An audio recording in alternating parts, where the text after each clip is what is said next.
bas yoo xiqqaate dhibba sadii qabaa jechuu barbaade maal carraaqi godha.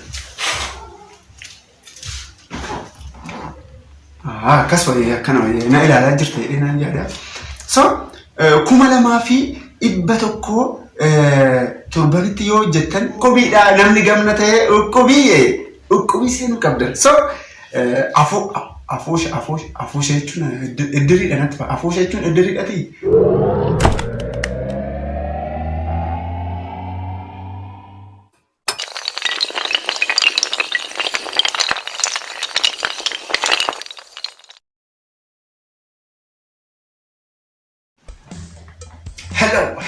Hello.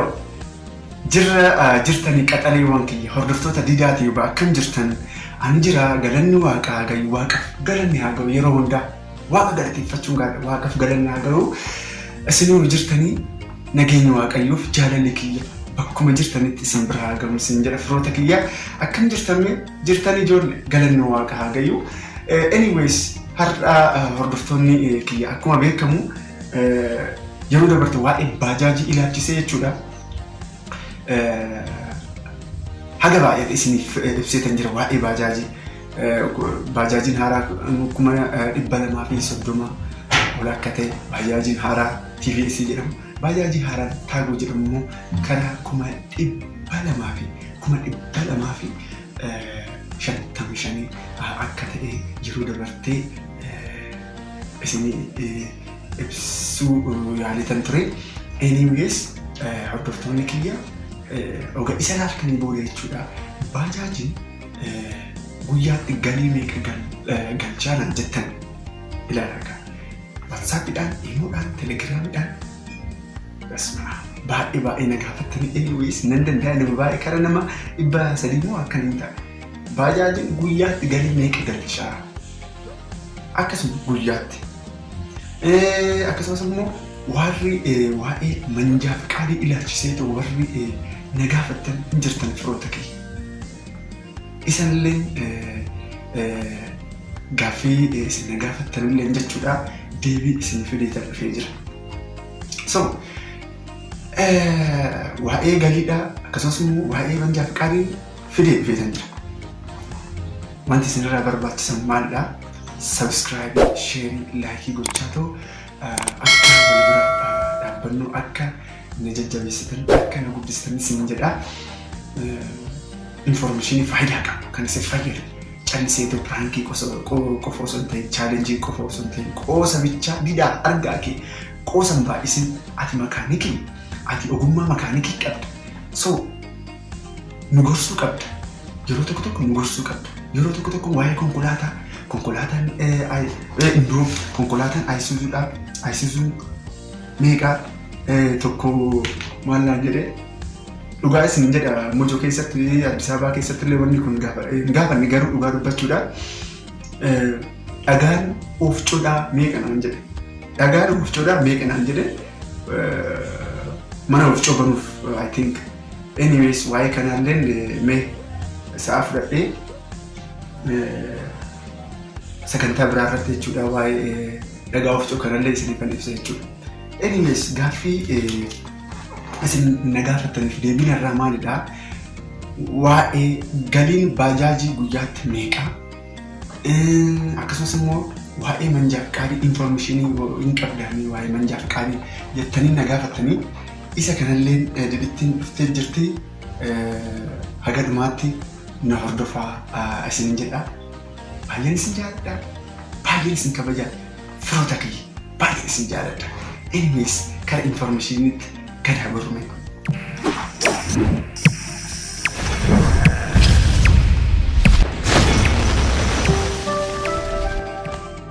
Inni tokkoffaa maalidha? Bajaajiin guyyaatti qarshii meeqa galcha? Bajaajiin. So bajaajii akkuma beekamu bajaajii haaraa bitteetu tokkoffaa ofii yoo hojjette namatti osoo hin kennin ofii yoo hojjette guyyaatti aduu gabaa jechuudha. Aduu hojiin jiru jechuudha. Aduu gabaa jechuun namni kara magaalaa deema, kara gabaa deema. So kun osoo hin ta'in automatically maalaan deema lukaan deema yoon baajaajidhaan deema jechuudha. So guyyaatti yoo haga 500 birrii 500 ni hojjetta guyyaatti ofii yoo ta'e. Aduummoo hojiin hin jiru jedhame yoo xiqqaate 300 dhabdu. Ani amma kan magaalaa biyyaan beeku kana olilleen hojjechuu ni dandeessa waan ta'eef kan biyya biraan beeku as magaalaa Mojoo keessatti kan hojjetan jechuudha.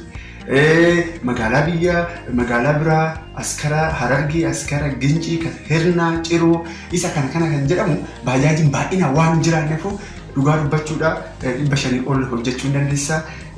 Yeroo wanni hin jiraanne immoo gabaan hin jiraanne immoo yoo xiqqaa ta'e 300 ni hojjetta. Ilaala akka biizinasii amma asitti akka guddatanii isitti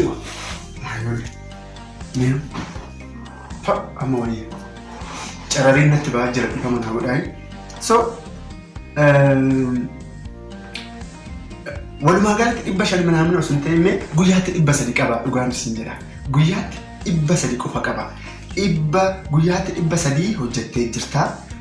Baay'isi gaa torbanitti 2,100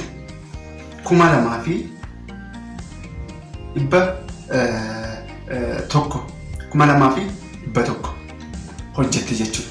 Amma 300 qofa. Yoo xiqqaate 300 qabaa jechuu barbaade maal carraarii kun. Akkas wayii akkana wayii na ilaalaa jirte jedhee naan yaada.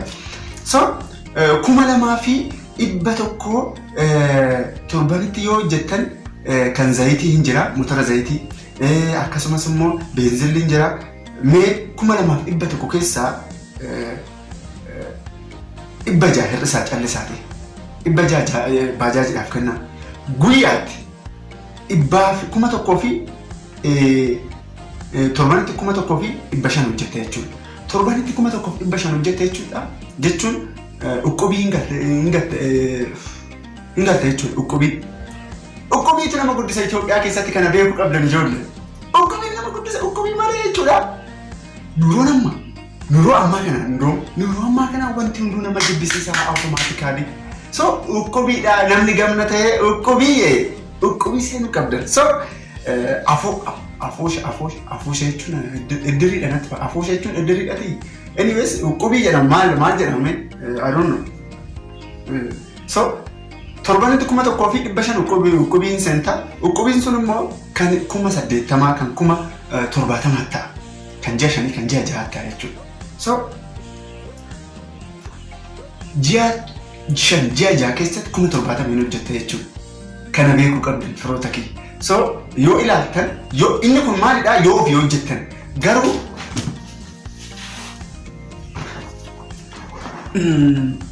dhiifa manaa godhaa. Akkas wayyee inni kun yoo ofii hojjettan garuu namaaf yoo kennitan nama minjaaf qaalii qabuuf yoo kennitan inni naa hojjete yoo jettan fiksidiin jechuudha. Inni dhaabbatan isiniif kennamu jechuudha. As magaalaa Mojoo keessatti hin beeku kara biraan beeku. Guyyaatti 150 sii galcha. Inni maa yeroo barbaade 500 hojjetu guyyaatti 150 bichaa sii kenna jechuudha. Guyyaatti 150 baay'isi torban. 150 baay'isi torban. 35. So torban tokkotti 1,157 sii kenna jechuudha. Torban tokkotti 1,157 sii kenna. Torban tokkotti jechuudha. So uqqobii ati maalidha? Uqqobii zayitii ofumaa baasa. Isumatu kaffalate jechuudha. Zayitii motoraa ofumaa bitatee jechuudha. Motora tonnoodha. Torbanitti 1,157 si gaha. 1,000 uqqobii seenta. Uqqobii 40,000 akkana seenta. Uqqobiitu nama hawwaata. Kana beekuu qabdan dhugaan isin jedha. So maal jechuu barbaadetanii namaa yoo kennitan guyyaatti 1,057 isin gaha jechuudha. Kana so namaaf yoo hin kennine haga dhibba shanii haga dhibba afurii yoo xiqqaate dhibba sadii ni hojjettanii walumaa galatti yoo namaa kennitan immoo guyyaatti 150 isiniif galcha torbanitti yaa walitti isinii kuuset torbanitti isinii kenna 1,057 isinii kenna. Isa kana jechuudha Bajaajiin jechuudha. Waa'ee manjaa fiqaadii ilaalchisee ta'u jechuudha. Manjaa fiqaadii walumaa galatti hordoftoota didaatiif ani as mangar tiraanspoortii jechuudha namoota adda addaa wajjin walii galtee nan qaba. Isinii galee akkuma qoosu akkuma wannan kana jechuudha bifti kiyya ijoollee namoota adda addaa wajjin waliif gala waan ta'eefu didittiin namoota adda addaa wajjin walii galte waan ta'e waa'ee manjaa fiqaadii ilaalchisee ta'u jechuudha sarara keessatti naaf bilbila manjaa fiqaadii rakkoo hin qabu so manjaa fiqaadiin hezbaan ummata hezbaan kan jedhamu jechuudha kara 12,700 moo akkanaati manjaa fiqaadiin isinii galee kan Bajaajiin immoo kara 8,000 moo akkanaati 8,000 akkana jechuudha so qanii 45 baratta qanii 45 baratta dokumentiin jedhamu hin jira blood type kan jedhu gosa dhiigaa minaamin filisin jedhani inni kunillee hin jira walumaa galatti jechuudha kan Bajaajiidha 8,000 kan hizbaanidha kara 12,000 inni illee ani bara 2,500 baaseyyuu hizbaandi kan makiinaa jechuudha dhugaan isin jedha so ndum qoy ifa mana goda manjaa fiqaadii fidee ta'e ifa mana fiqaadii yee ilaala ka hordoftoota diraatu bara 2,500 baafadhee engaddan haaromfadhee kan waggaa 4 qaba ilaala dala akka haaratti wanni jedhamee argitanii so inni kun bara 2017 ganaa kan haaromfamu jechuudha isa kana yeroo san qarshii meeqa nan baase birrii 5,000 nan baase amma garuu kara 13,000 akkanaa ta'ee jira 2,300 jechuun wantoota adda addaa wajjin walitti qabame kara 13,000 hin baase so ilaala agartanii alaabaa keenya alaabaa Oromiyaa akka haaratti nu agartanii alaabaa so maal jechuu barbaadatanii inni kun bara waggaa 7 dura birrii 5,000 ture ishee tana qabadhee ta'e inni isheetu yoo jiraan makiinaa qabadhee tiraafikiin jechuudha na adabe jechuudha so manjaa fiqaadiilleen gatiin isaa baay'ee deemee jira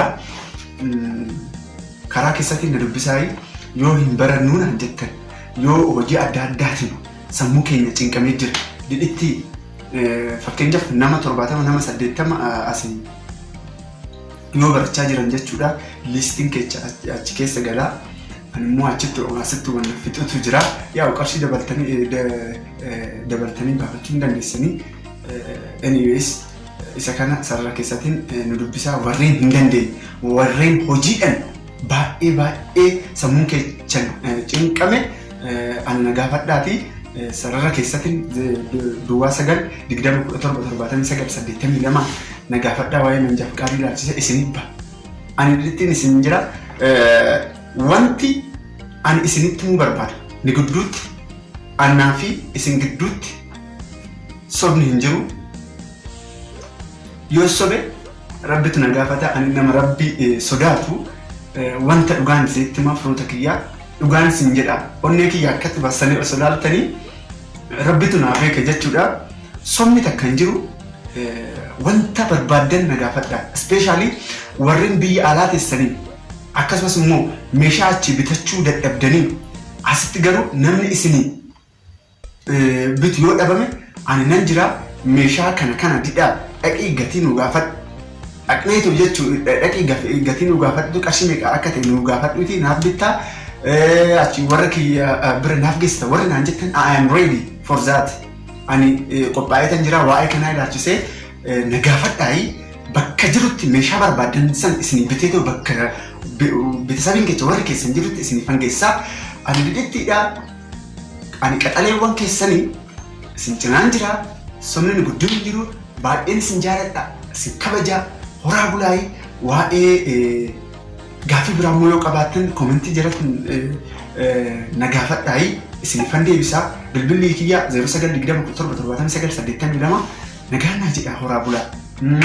Ciao firoota kiyya baay'een isin jaaladha baay'een isin kabajaa.